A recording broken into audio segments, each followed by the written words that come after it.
Bonsoir à tous, merci d'être présents donc, pour la première conférence de l'année 2021. L'Université populaire donc, est une association citoyenne qui organise chaque mois, le premier jeudi de chaque mois, des conférences en lien avec des thématiques qui s'intéressent au vivre ensemble, aux sciences humaines, à la philosophie, à l'art, à la culture, l'éducation. Et ce soir, donc, nous avons l'honneur et le privilège de vous proposer donc, la 43e conférence qui va nous être présentée par Christophe Chalier sur le thème des états généraux de la jeunesse. Pour le confinement, pendant le confinement, une conférence était prévue, donc elle a dû être annulée. La programmation des conférences sur l'année est en passe d'être finalisée et vous recevrez la programmation en courant de semaine prochaine avec les dates que vous pourrez réserver.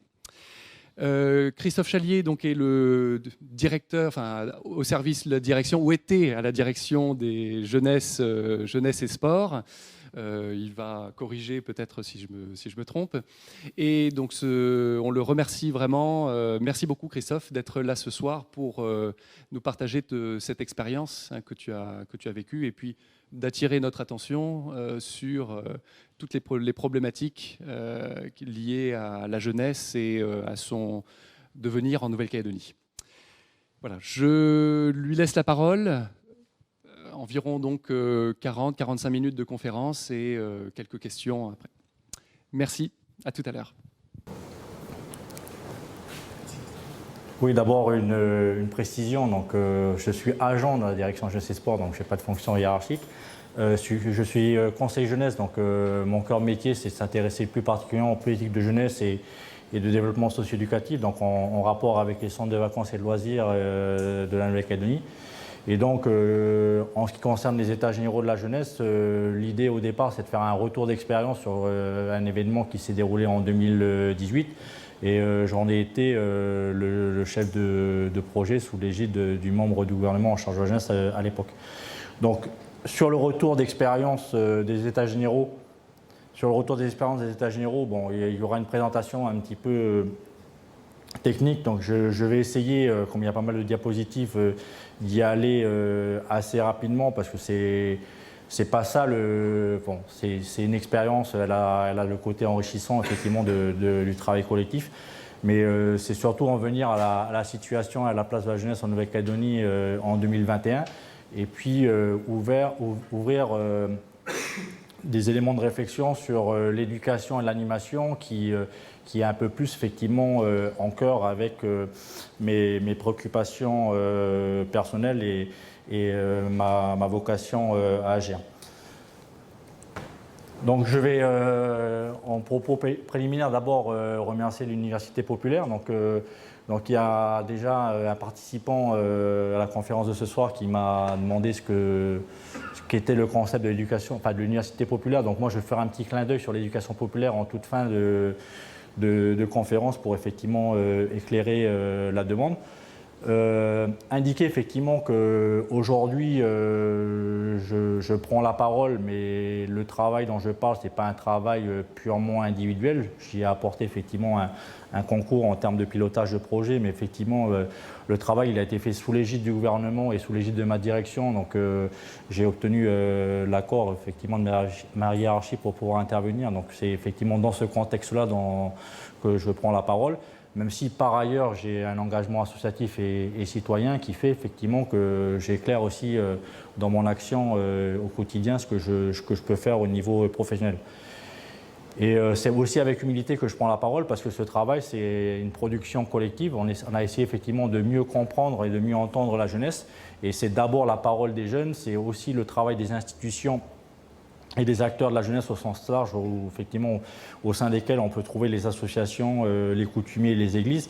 Donc c'est aussi la synthèse de toute cette parole qui me permet effectivement de faire la présentation de ce soir et ce n'est pas que ma parole personnelle. Alors, donc même si effectivement l'affiche de la conférence ne le dit pas explicitement, donc c'est parler de ces États généraux de 2018. Et l'idée à l'époque, c'était d'essayer de définir la situation et la place de la jeunesse en Nouvelle-Calédonie au XXIe siècle. Et c'est une contribution, puisque le sujet de la jeunesse il est suffisamment complexe pour imaginer qu'on n'épuise pas à un instant T l'ensemble des problématiques qui se posent sur le sujet. Donc voilà, il y a pas mal de diapositives. Donc je vais vous parler du projet des États généraux en lui-même, la démarche participative qui a été mise en place, le rassemblement du 18 août 2018 au centre d'accueil de Poé, ce qui en a découlé en termes de contribution brute immédiate et ce qui a donné lieu à la stratégie de la Nouvelle-Calédonie en matière de jeunesse, à savoir l'adoption par le Congrès de la Nouvelle-Calédonie en février 2019 du plan jeunesse. Donc ça, je vais essayer de passer suffisamment vite pour laisser effectivement suffisamment de place sur le focus sur la situation de la place jeunesse en Nouvelle-Calédonie et l'animation socio-éducative et bon, le corollaire, l'éducation populaire qui est effectivement la plus-value de ma conférence de ce soir. Donc, lorsqu'il s'agit de parler des États généraux, la genèse, c'est effectivement la volonté du 15e gouvernement, donc, qui a été mis en place en 2017 et qui s'est achevé avec les élections provinciales de 2019. Et donc, dans la déclaration de politique générale du président, à l'époque, il était clairement fait référence à ces États généraux. Et l'idée, c'était de faire un diagnostic qui était susceptible de fonder une politique jeunesse. Donc un diagnostic, c'est un état des lieux où on établit de manière relativement simpliste, même si c'est un peu plus complexe en réalité, les forces et faiblesses du sujet dans la traité, les opportunités, les menaces qui se présentent sur la thématique et surtout établir des scénarios d'évolution. Donc ce diagnostic, l'idée c'était pas de le faire tout seul, donc qu'il soit bien effectivement une vision commune basée sur une mobilisation et il fallait effectivement mobiliser les jeunes et les forces les vives, donc les associations, les coutumiers, les églises pour pouvoir effectivement avoir une parole qui permette après de découler sur une action publique. Donc vous verrez, j'ai mis à chaque fois sur les diapositives des mots-clés, donc ça vous permet un peu de figer les idées et de synthétiser mon propos.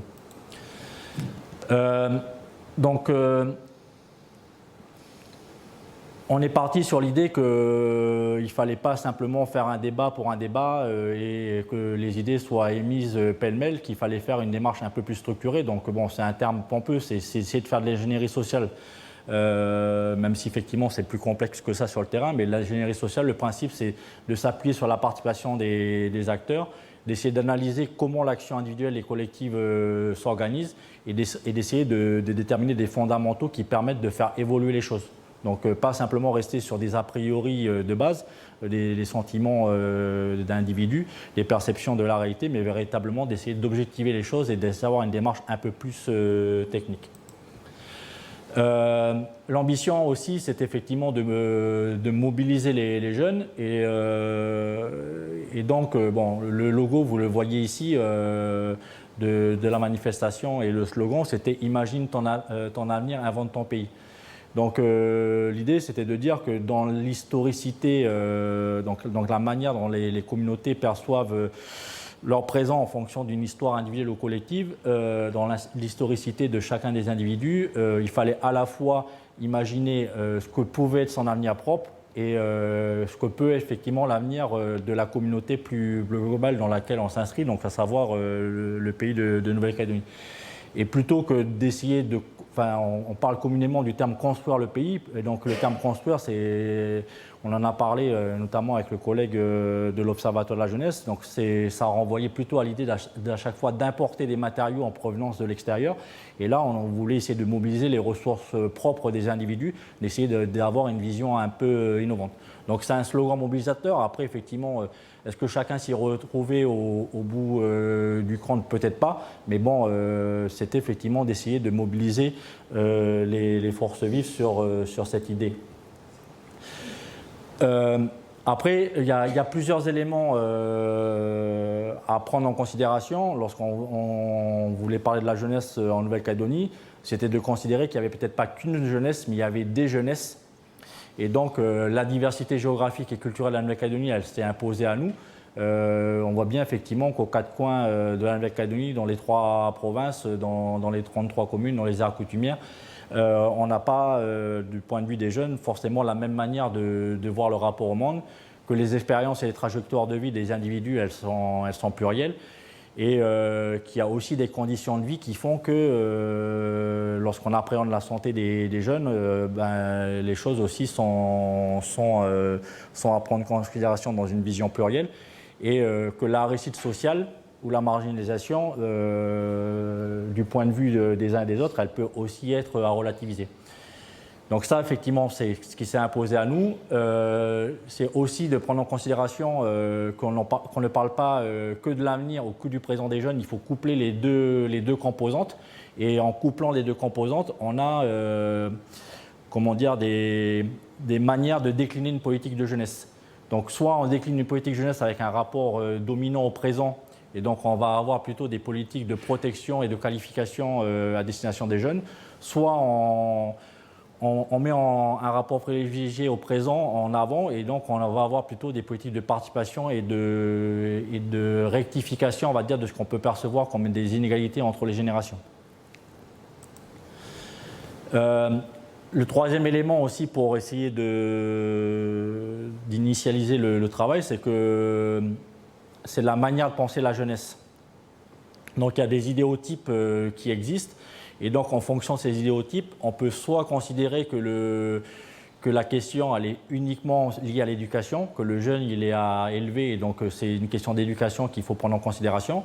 Soit on peut considérer que le jeune il est en difficulté et dangereux, donc là on est dans des visions de contrôle social ou d'insertion.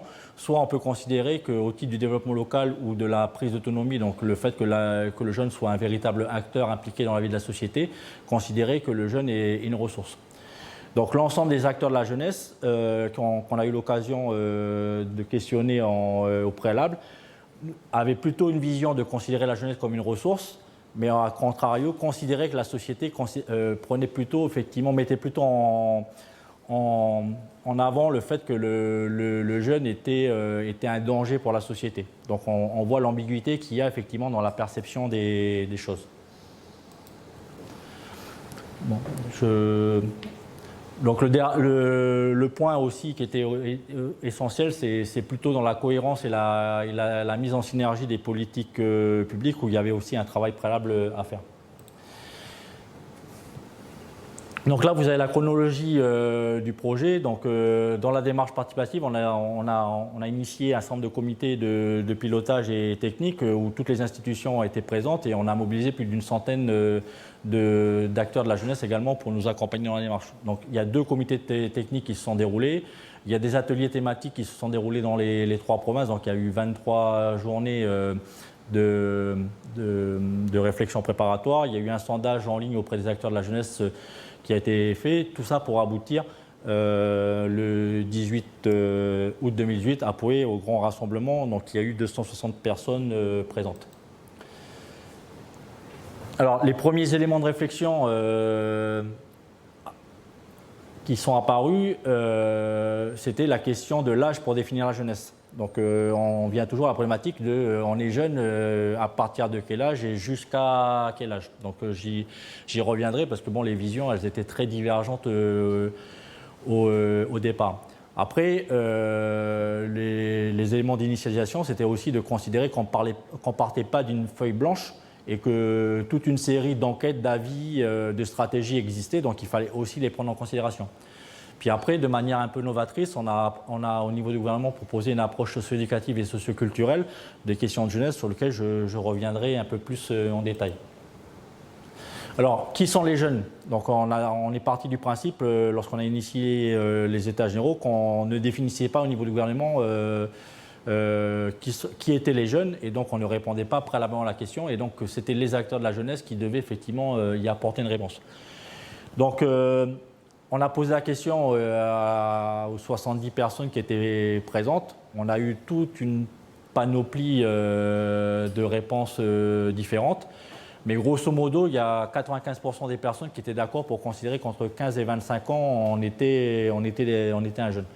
65%, donc élargissait encore la tranche d'âge entre 13 et 30 ans, 38% considéraient qu'entre 10 et 12 ans on était un jeune et 24% entre 30 et 35 ans. Donc le sondage en ligne a apporté des réponses plus équilibrées, donc 40% de 13 à 30 ans. Donc je vous dirai effectivement ce que le plan jeunesse a retenu comme étant, étant les jeunes, donc le public cible du plan. Mais c'est bien de voir que, au niveau ministériel, au niveau de la France métropolitaine, on a plutôt communément effectivement le public prioritaire, les 16-25 ans. Ici, on est dans une vision un peu plus élargie lorsqu'on parle effectivement de ce public. Donc je parlais effectivement de ce qui existait auparavant. Donc il y a toute une série d'institutions qui ont donné un avis, qui ont élaboré une stratégie. Donc ça montre bien que la jeunesse a été et toujours au cœur des préoccupations des collectivités locales.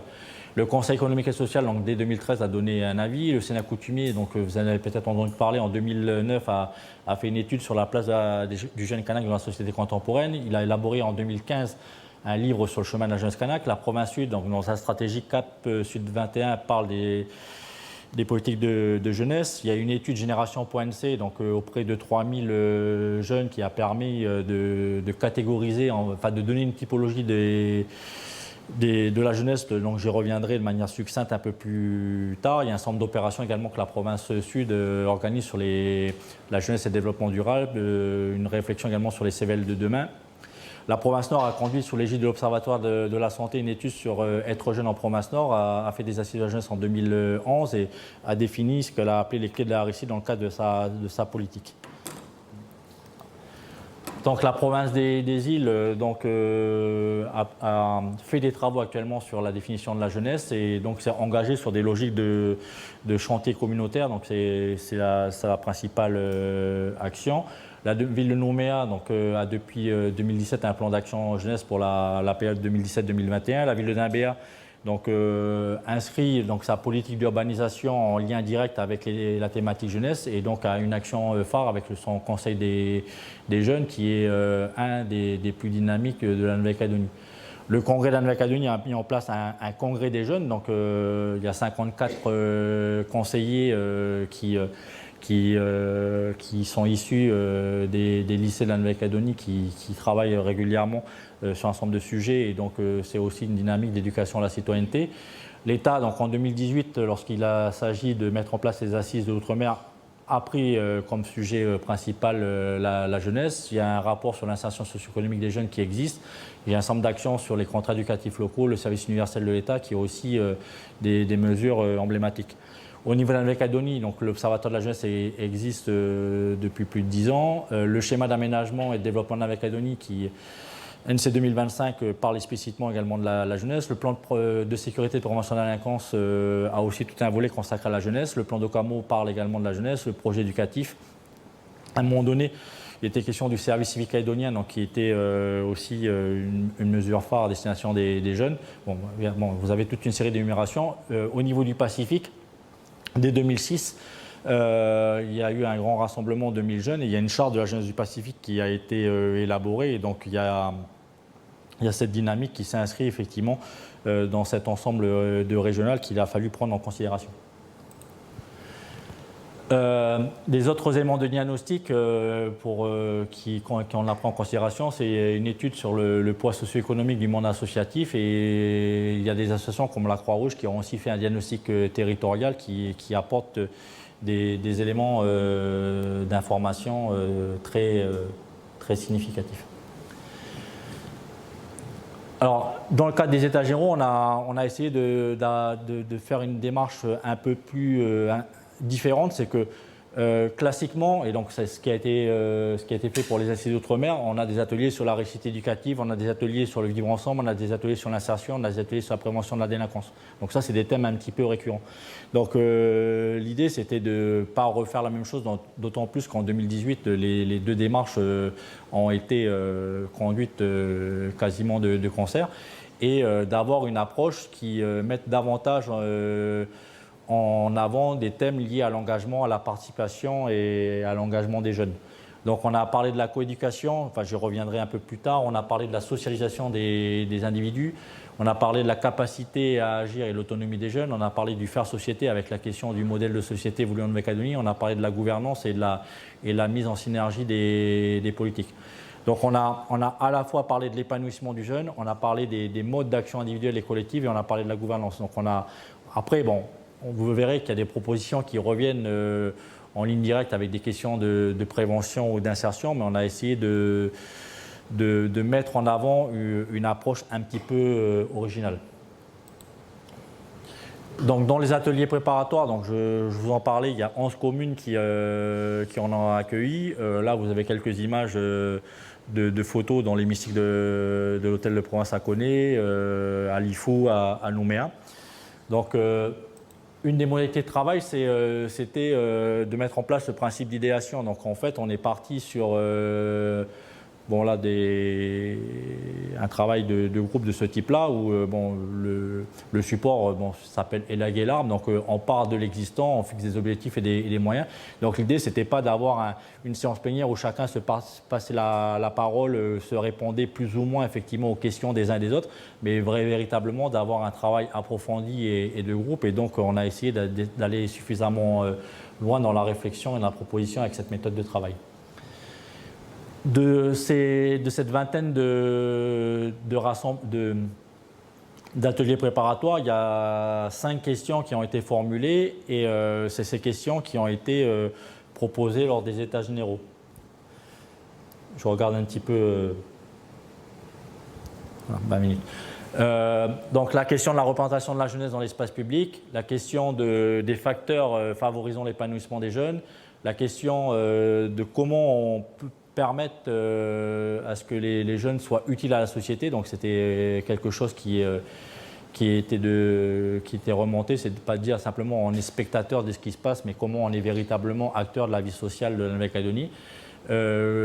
Comment on structure un réseau qui répond aux attentes des jeunes, et puis qui permettent de mettre en valeur leurs initiatives, et comment on rend plus efficace une politique de jeunesse. Donc un point sur lequel je n'ai pas insisté à l'heure d'aujourd'hui, c'est bien effectivement que la Nouvelle-Calédonie a pris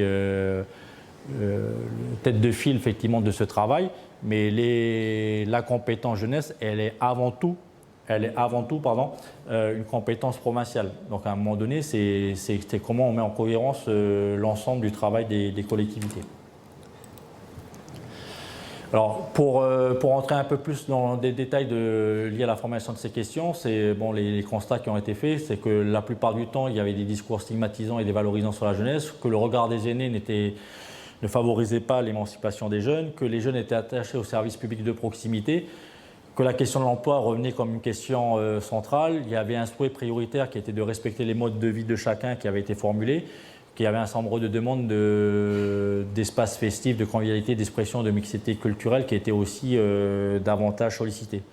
Sur la question de l'utilité sociale, c'est effectivement une participation active. Donc, dans l'intérieur des îles, c'est effectivement lié surtout à la vie communautaire. Être utile, c'est aussi avoir des espaces de codécision avec les institutions et donc là, le lien avec la politique, elle a été aussi affirmée par ce biais-là. Et que l'engagement collectif vis-à-vis, notamment par le biais des associations, faisait régulièrement sens auprès des jeunes. Sur les acteurs de la jeunesse, donc le réseau existant, donc ce que font les institutions, les associations, il existait, mais bon, ce n'était pas suffisamment structuré et ancré localement. Donc les jeunes, ils étaient un petit peu déconcertés par rapport à un certain nombre de leurs attentes. Et considérer qu'on ne savait pas forcément toujours répondre à leurs besoins. Et après, j'ai pu le constater sur un même sujet technique, on avait des visions différentes des professionnels, donc parler le même langage, ce n'était pas forcément toujours aisé. Sur le modèle de gouvernance, on parle régulièrement de la gouvernance, donc dans la manière de gérer la chose publique. Le constat, c'est qu'on avait quand même un pilotage multipolaire, donc chacun faisait ce qu'il estimait nécessaire de faire, mais de manière un petit peu étanche vis-à-vis des autres. Et donc de ce pilotage multipolaire, l'idée c'était d'arriver à quelque chose de davantage structuré et donc d'avoir une concertation sur un ensemble d'objectifs prioritaires qui devaient émerger. Donc ça, c'est effectivement la première question. Et la deuxième question qui est apparue, c'est que l'ensemble des acteurs de l'animation qui étaient présents considéraient qu'il y avait certes eu une reconnaissance de la vie associative en Nouvelle-Calédonie, et notamment pour le domaine du sport, parce qu'il y a une délibération qui existe depuis 2001. Et l'idée, c'était aussi qu'on reconnaisse l'apport de l'animation associative en Nouvelle-Calédonie. Donc j'y reviendrai en toute fin de conférence sur ce sujet. Donc ça, ce sont les questions préalables qui ont été formulées. Il y a un rassemblement, donc là, il n'y a pas foule, mais c'était surtout la banderole que je mets en avant. Il y a quand même eu 260 personnes, donc ça s'est passé sur le centre d'accueil de Poé à Bourail. Donc Bourail a été choisi comme un lieu un peu de centralité. Donc c'était à la fois la manière de décentraliser la manifestation, c'était relativement facile d'accès, il y avait toute la logistique. Donc l'idée, c'était de ne pas le faire sur Nouméa, et donc c'était un lieu central. Et le 18 août a été choisi parce que c'était à proximité du 12 août, qui est la journée internationale de la jeunesse, et donc le gouvernement de la Nouvelle-Calédonie voulait marquer aussi la manifestation. Donc là, le programme de la journée, c'était à la fois des témoignages. Donc là, il y a un certain nombre de jeunes que vous voyez à l'image qui ont témoigné en préliminaire. Donc il y a le conseil des jeunes de la ville de Nabéa, il y a le collectif Zéro Tolérance à l'époque, il y a l'association Calédo Clean, il y a Sari qui est présent dans l'hémicycle là aussi qui a témoigné. Et donc c'est cette logique de témoignage. Et après, on a mis en place une technique d'animation qui s'appelle World Café. Donc l'idée, ce sont des ateliers tournants. Donc en fait, l'ensemble des participants a pu traiter les 5 thématiques. Donc l'idée, c'était véritablement que l'ensemble de la problématique puisse être abordée par l'ensemble des participants. Et ensuite, vous voyez sur l'image ici à droite, il y a un mur désespérance, désespoir. C'est pas désespérance, c'est désespoir qui a été effectivement mis en place. Donc c'était en quelques mots comment envoyer la jeunesse demain en Nouvelle-Calédonie.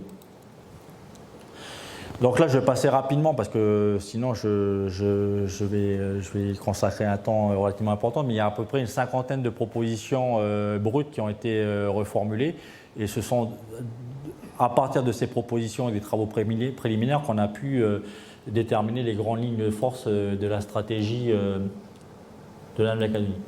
Donc il y a toute une série. Je verrai avec Mathieu éventuellement à diffuser dans le réseau de l'association le diaporama. L'idée, c'est de partager la production et pas de rester sur un travail individuel. Donc on part effectivement de ces états généraux qui se sont déroulés le 18 août 2018, et donc là on est dans la chronologie d'adoption du plan jeunesse. Donc c'est le résultat immédiat des états généraux. Donc il y a un comité de pilotage qui restitue les travaux, qui expose la stratégie. Le gouvernement vote le projet de délibération sur le plan stratégique au mois de décembre 2018. Le Conseil économique et social donne son avis en janvier 2019, et le plan est adopté en février 2019 par les élus du Congrès. Alors, le plan il est articulé en fait avec un préambule et 3 axes stratégiques. Donc l'idée du préambule, c'est de donner du corps à la manière d'appréhender la jeunesse de manière globale et transversale, et aussi de promouvoir une approche holistique de l'individu. Donc l'approche holistique, c'est de considérer que chez un individu, il y a à la fois les éléments physiques, affectifs, spirituels, rationnels, donc la relation avec son environnement, et que tout ça, ça ne peut pas être découplé les uns des autres pour appréhender la bonne santé physique et psychologique de l'individu. On ne peut pas segmenter chacun des éléments. Il faut bien prendre en considération que de l'interaction sociale positive va découler effectivement un bon état psychologique, et de bon état psychologique, ça a des répercussions également sur l'état physique de l'individu. Donc c'est de dire que on ne peut pas traiter qu'une seule problématique sans mettre l'accent sur les autres problématiques. Donc c'est assez évident à dire, mais dans la vision professionnelle de certains, où quand même le travail il est fait en silo, c'est un peu difficile de regarder ce qui se passe chez le voisin. Donc l'idée, c'est effectivement de donner du sens à tout ça. Donc Le préambule, il énonce un certain nombre de principes. Là, vous les retrouvez à droite, mais bon, je vais passer assez rapidement là-dessus, parce que là, je passerai aussi un temps relativement important. Je vais simplement mettre l'accent sur le dernier point, qui est effectivement la réponse qui est apportée à qui est jeune en Nouvelle-Calédonie. En fait, on a considéré deux publics prioritaires. On a considéré le public des adolescents, donc de considérer quelque part que dès qu'on rentre au collège, on a un environnement suffisamment nouveau voilà, pour considérer que ça peut déstabiliser le jeune et que c'est à partir de ce moment-là qu'il faut commencer à détecter un certain nombre de signaux faibles qui fait qu'on est dans une situation d'un jeune qui est épanoui ou un jeune qui a un certain nombre de difficultés, qui peut être à la suite exposé à un certain nombre d'addictions ou de violence ou que sais-je, qui fait effectivement que la situation de danger apparaît. Donc, l'entrée en collège et après, la stratégie à un moment donné, c'était aussi de s'intéresser au public 16-18 ans où là, il y a un certain nombre d'effets de décrochage scolaire qui peut aussi être préjudiciable. Et après, les jeunes adultes, alors bon, jeunes adultes, bon. Mais l'idée, c'est globalement, on avait trouvé une information comme quoi, en 2014, l'âge médian donc, de la population canadienne, donc l'âge à partir duquel vous avez 50% de la population qui a moins de cet âge et 50% qui a plus de cet âge, c'était 31 ans. Donc, bon, dans le recensement, on a dans la tranche d'âge quinquennale qui est à 30 ans. Donc, globalement, c'est de considérer qu'on s'intéresse au public jusqu'à 30 ans et qu'on s'intéresse globalement à la moitié de la population de la Nouvelle-Calédonie. Après, il y a des extensions dans certaines collectivités qui est aussi de s'intéresser aux 30-35 ans, voire à des publics plus âgés. Mais déjà, de considérer qu'on avait des publics prioritaires cibles sur ces deux tranches d'âge, c'était un début d'élément de réponse. Donc,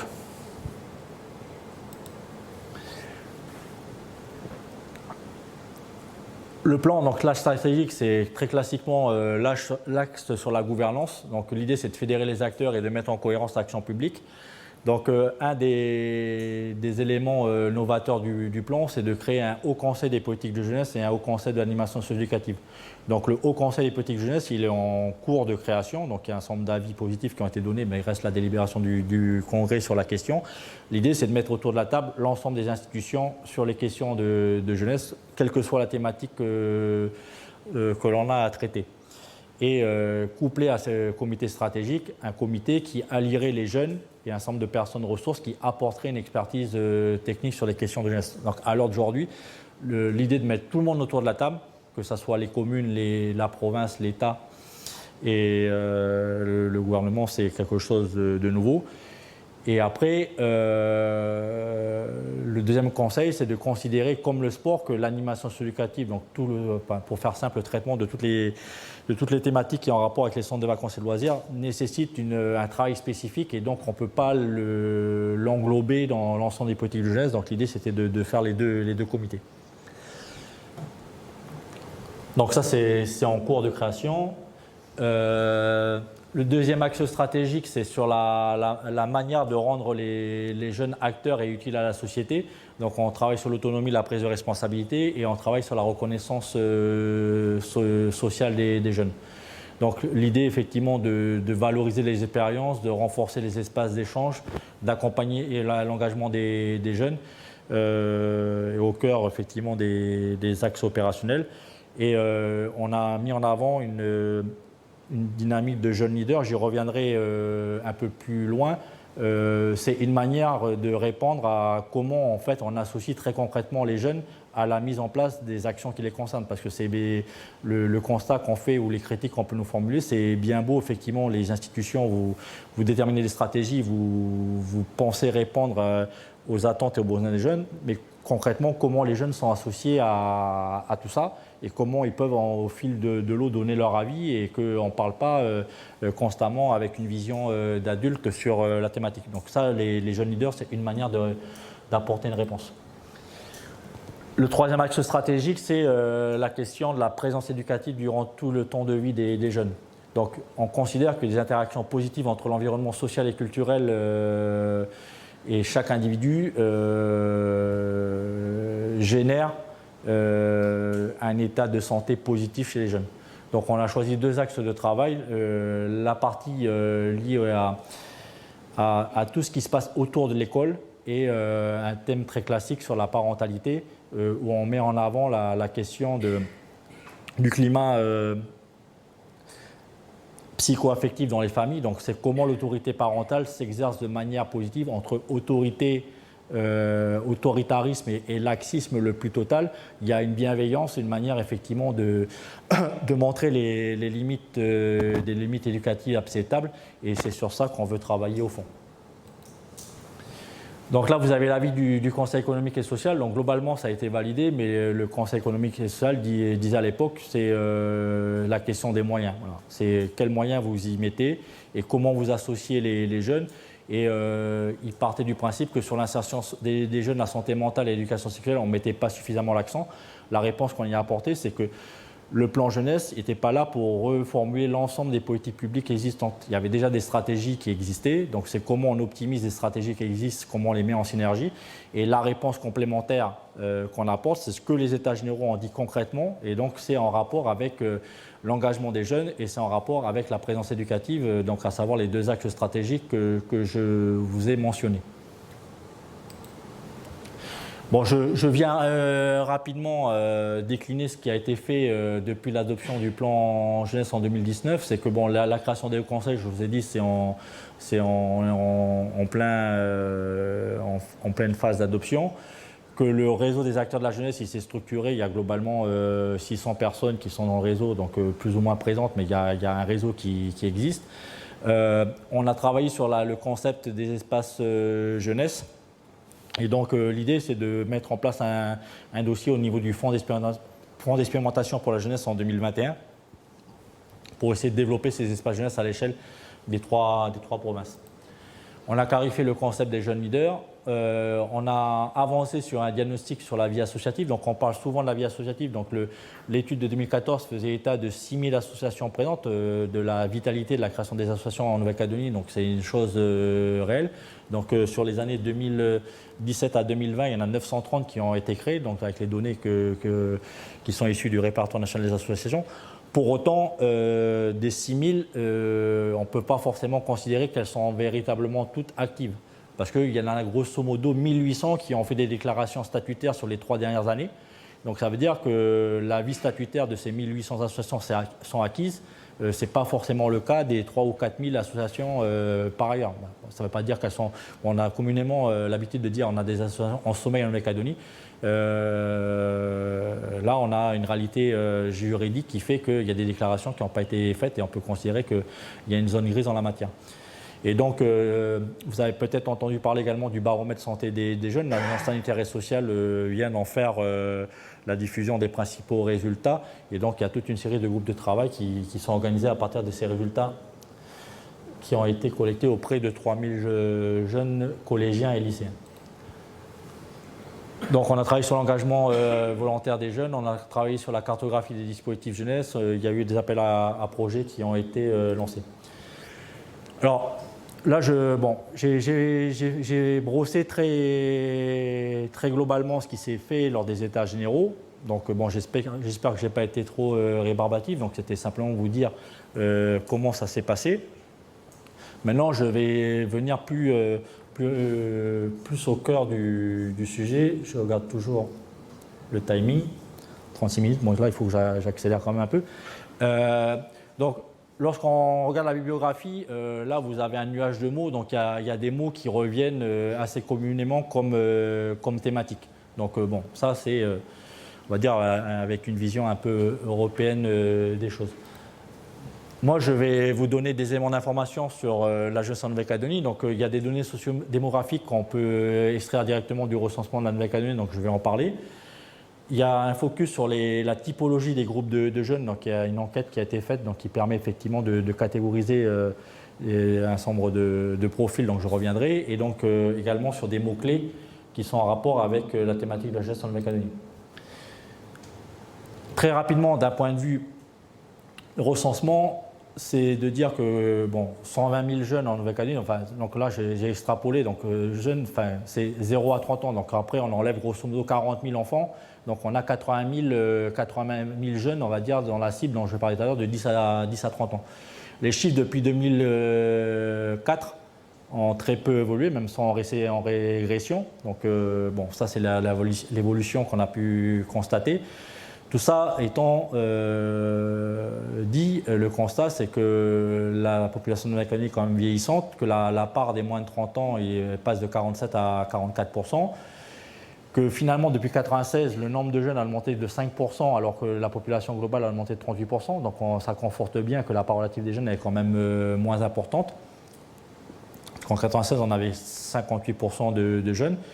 Et bon, après, vous avez la répartition par communauté d'appartenance, donc il y a un élément d'éclairage. Donc tout ça pour dire qu'on est à prendre en considération les thématiques de jeunesse dans une population de la Nouvelle-Calédonie qui vieillit. Donc il y a l'allongement de la durée de vie, il y a le taux de natalité qui diminue, donc il y a toute une série de paramètres qui rentrent en ligne de considération.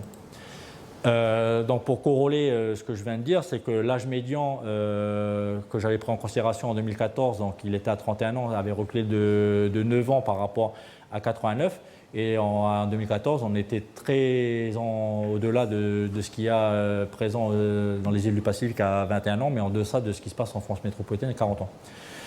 L'âge moyen, donc médian, moyen, donc vous faites la différence, médian, voilà, 50% en dessous, 50% au-dessus. L'âge moyen, on prend l'ensemble de la population, on calcule l'âge et on fait la moyenne. Donc c'est 34 ans,7, donc c'est en recul. La part des 20 ans aussi en régression de 32 à 30%, donc on voit bien qu'il y a moins d'enfants. Voilà. Et les populations océaniennes sont globalement les plus jeunes, et de toutes les populations, c'est celle qui se déclare métisse qui est la plus jeune. Un autre élément d'éclairage pour éclairer la typologie de la jeunesse en Nouvelle-Calédonie, c'est la répartition en termes de lieux de résidence.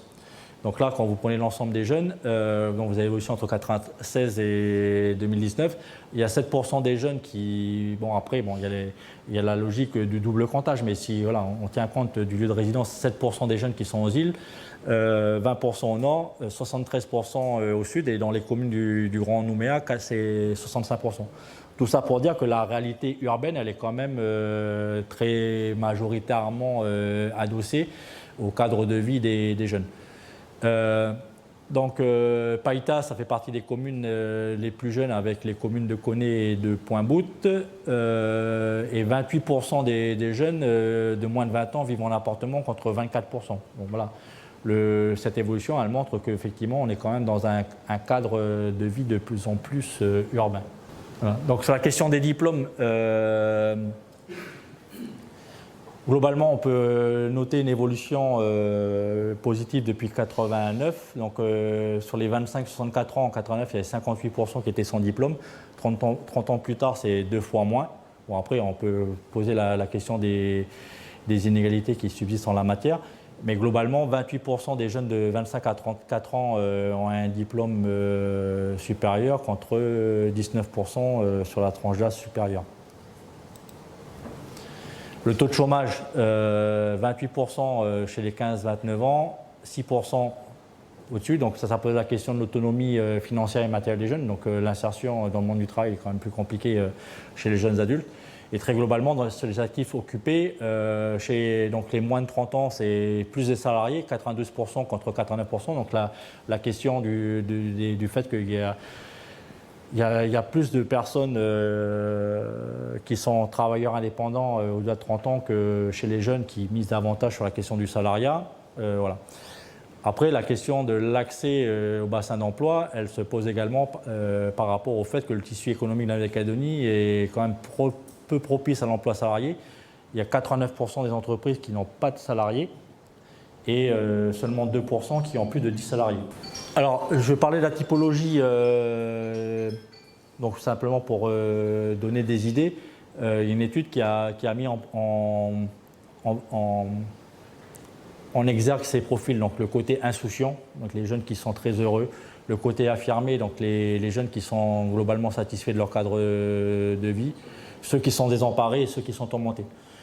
Donc sans rentrer dans le détail, très globalement, il y a quand même majoritairement des jeunes qui s'affirment, enfin qui se présentent dans le cadre affirmé, qui sont quand même très globalement, ils ne sont pas totalement insouciants, mais qui sont satisfaits de ce qu'ils ont au quotidien, qui considèrent maîtriser leur destin et qui gèrent le stress au quotidien.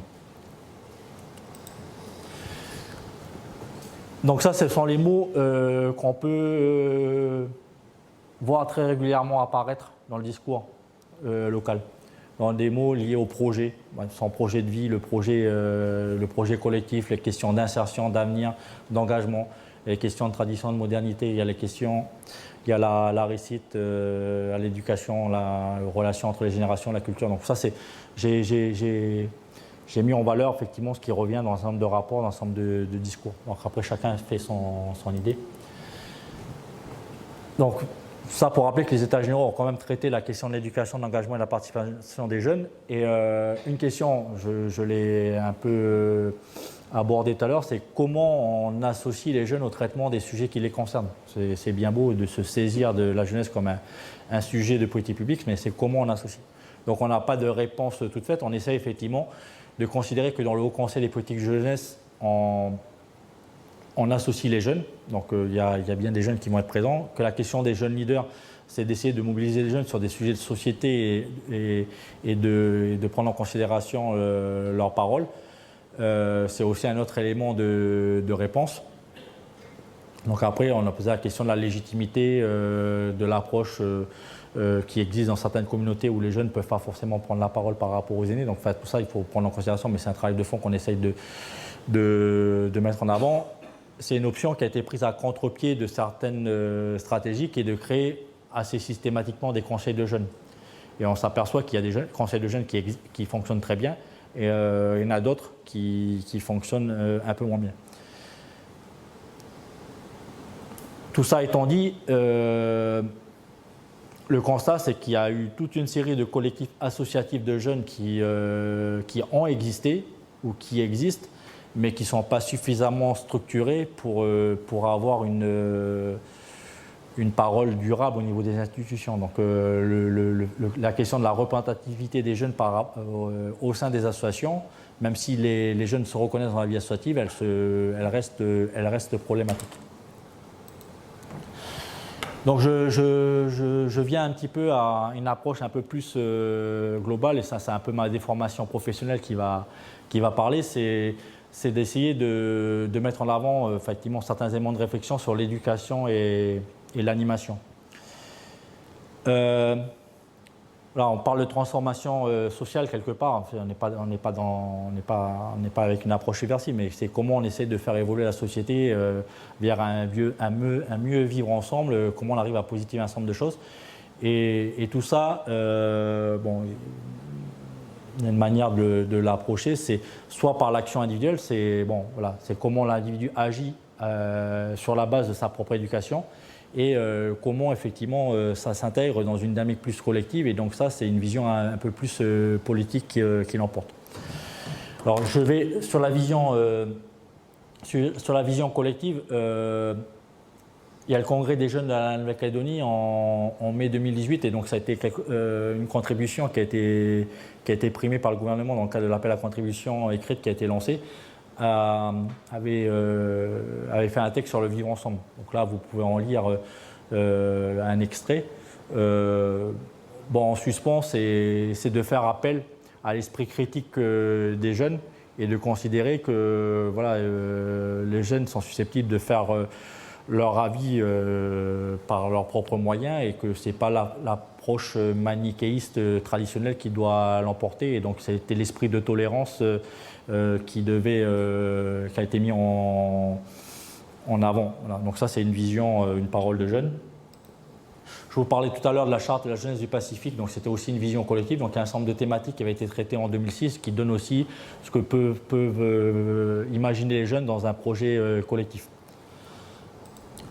Pour ma part, moi je vais vous parler un peu plus de l'éducation.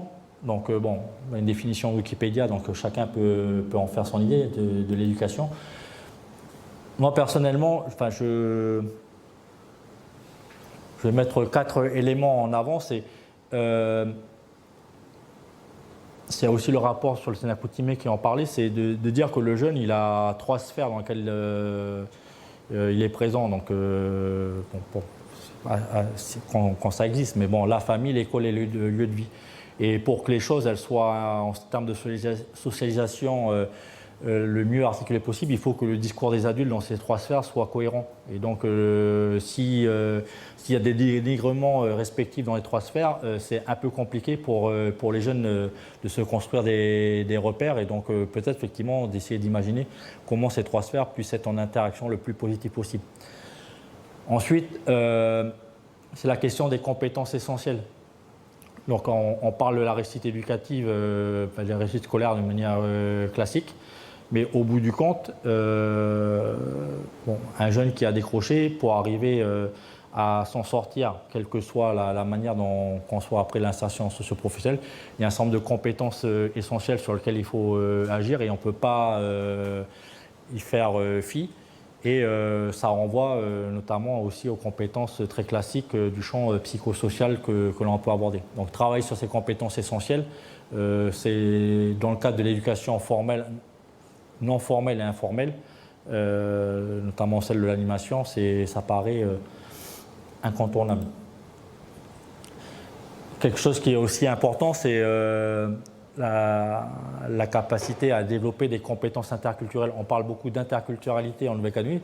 La question, ce n'est pas de faire un syncrétisme culturel, c'est aussi, en dehors de toute considération ethnoculturelle, c'est comment on arrive à mieux comprendre l'autre, quelle que soit la sphère sociale dans laquelle on intervient. Et donc, il y a un certain nombre de compétences qui sont à développer, sur lesquelles je pense qu'il est aussi essentiel à travailler.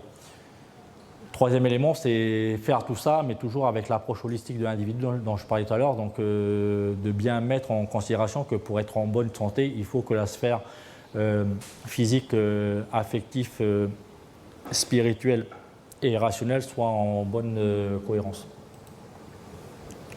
Je vais terminer après très rapidement sur le domaine de l'animation. L'animation socio-culturelle, socio-éducative, bon, vous connaissez très classiquement les centres de vacances et de loisirs, mais les techniques de l'animation, elles existent également dans le domaine de la prévention de l'insertion et l'éducation des adultes. Et donc la question qui a été posée dans le cadre des États généraux, c'était de considérer si ces activités étaient d'intérêt général en Nouvelle-Calédonie. Donc les États généraux ont répondu par l'affirmative.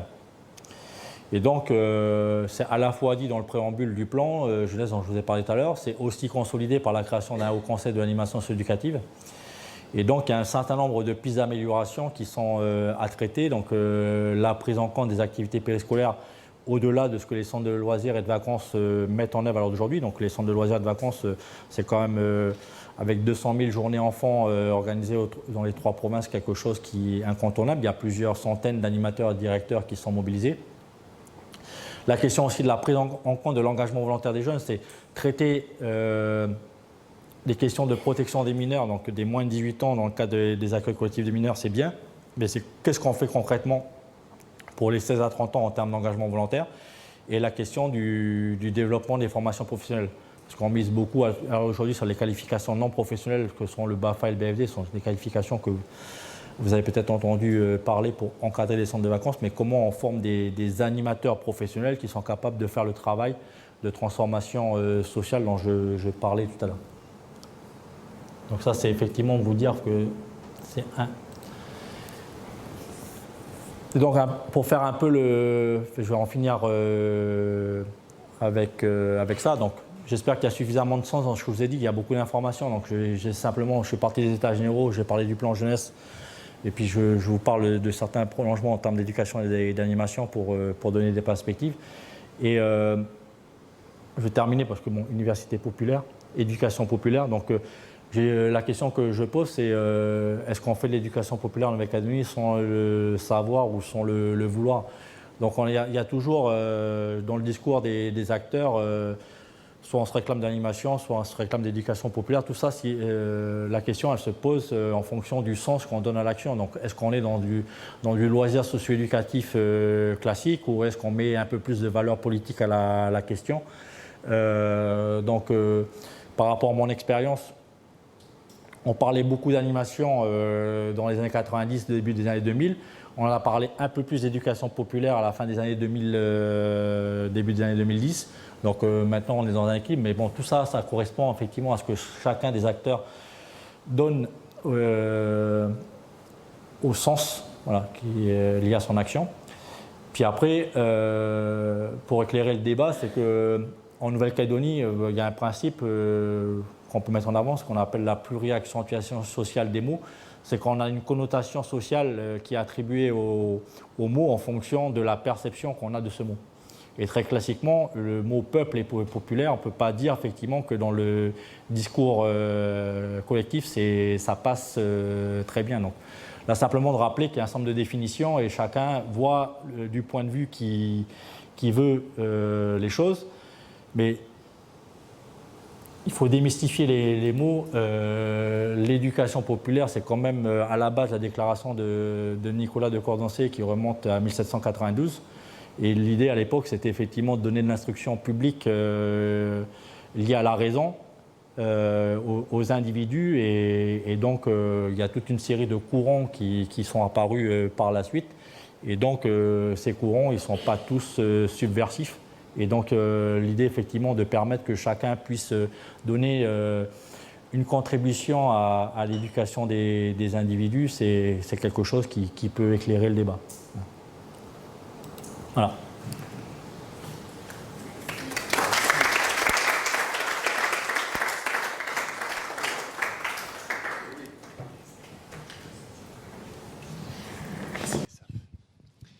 Merci Christophe. On va avoir le temps de poser deux, trois questions. Si vous voulez bien prendre la parole et lever la main, je vous apporte le micro. Bon. Par rapport à la dernière question, je vais revenir un petit peu en amont. La différence entre animation et éducation populaire. Moi, spontanément, je me demandais si l'animation, c'était pas à destination d'un public plutôt jeune, et l'éducation populaire, un public plutôt élargi, c'est-à-dire qui engloberait toutes les composantes. Alors ça, c'est le premier point. Je vais peut-être poser les trois questions, parce que sur ce que tu as dit, il y a deux autres aspects qui m'intéressaient. Tu as évoqué le baromètre de la santé des jeunes en Nouvelle-Calédonie, et je pense que tu as donné des petits éléments de réponse, mais pour moi, ce n'est pas encore très très clair. Est-ce que les jeunes en Nouvelle-Calédonie, globalement, sont en bonne santé ? Alors tu as parlé d'une typologie des... je ne me rappelle plus trop les termes. Et le dernier point, c'était sur nous, dans le cadre de l'université populaire, c'est bien sûr ce qui nous intéresse particulièrement, ces espaces publics de rencontres, des espaces, à un moment donné, de convivialité, des espaces festifs qui étaient demandés par les jeunes eux-mêmes. Est-ce qu'il y a des exemples, finalement, de ce type d'espace pour les jeunes, de rencontres qui ont été mis en place Je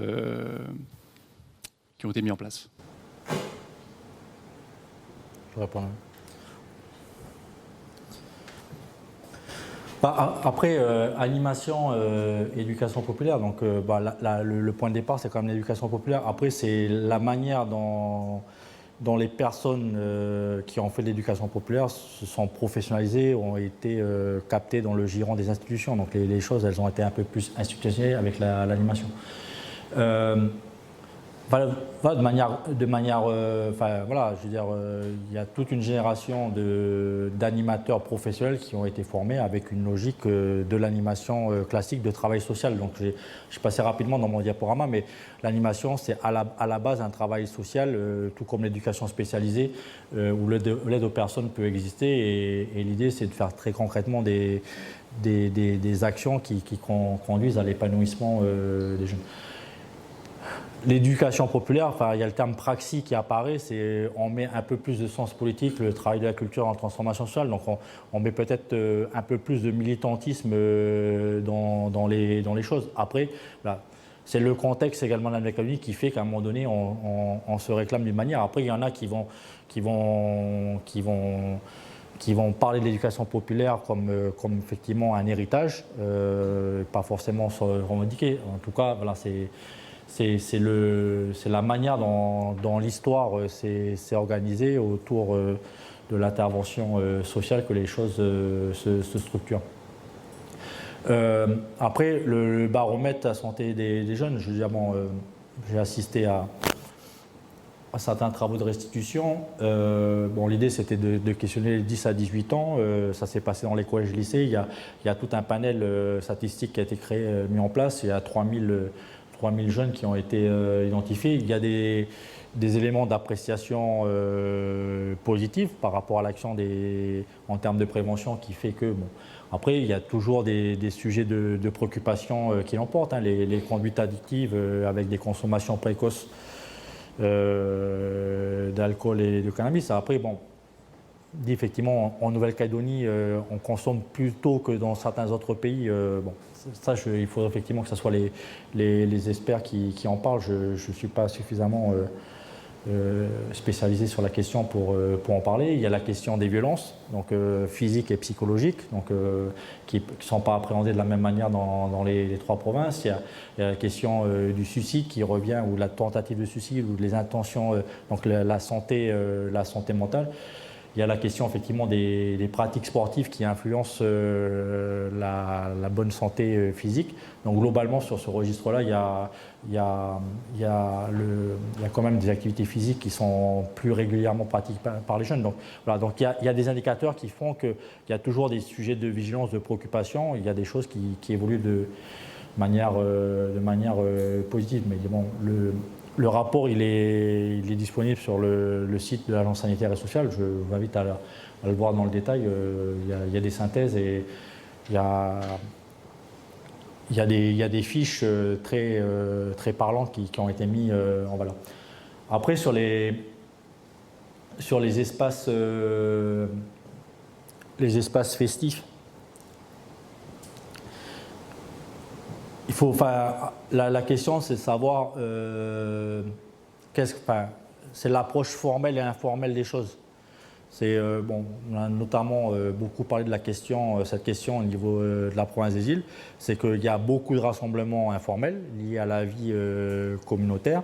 Donc voilà, quelle est la plus-value des institutions en la matière? C'est effectivement savoir que ça existe, de faire un état des lieux, de savoir effectivement ce que ça influence en termes d'équilibre social, c'est important. Intervenir, ce n'est pas forcément nécessaire. Donc il y a beaucoup de choses qui se passent de manière informelle. Après, il y a des choses de manière plus formelle qui sont mises en valeur. Voilà, à titre... bon, c'est anecdotique parce que ça s'est revenu de manière récurrente, mais c'est peut-être pas si anecdotique que ça. Mais le modèle du Rex de Nouméa, il a été largement, on en a largement parlé, et donc en province Nord ou en province Île, on dit on aimerait bien avoir un Rex comme à Nouméa. Donc je ne sais pas si c'est le modèle des représentants de la ville de Nouméa ici. Je ne sais pas si c'est le modèle qu'il faut forcément, mais c'est de dire que ce type de lieu de rassemblement pour les jeunes, d'expression pour les jeunes, ça a beaucoup parlé. Après, les questions effectivement des maisons de la jeunesse, donc ça renvoie au concept d'espace jeunesse dont je parlais tout à l'heure, c'est de savoir est-ce qu'il faut forcément que ce soit les institutions qui s'y appliquent, est-ce qu'il faut avoir un équipement, bon, parce qu'il y a souvent des demandes de gérer par les jeunes pour les jeunes, donc bon, ça c'est sur des choses sur lesquelles on peut avancer. Après, en province Nord, le lieu festif, ça a aussi été la boîte de nuit pour le peu que ça existe, quoi. Donc voilà, les visions, elles sont vraiment plurielles de la question. Très bien, mais écoutez, merci beaucoup Christophe. On va s'arrêter là pour ce soir, et donc la prochaine conférence aura lieu d'ici 15 jours. Merci beaucoup Christophe Chalier pour la conférence sur les états généraux de la jeunesse. Et encore bravo.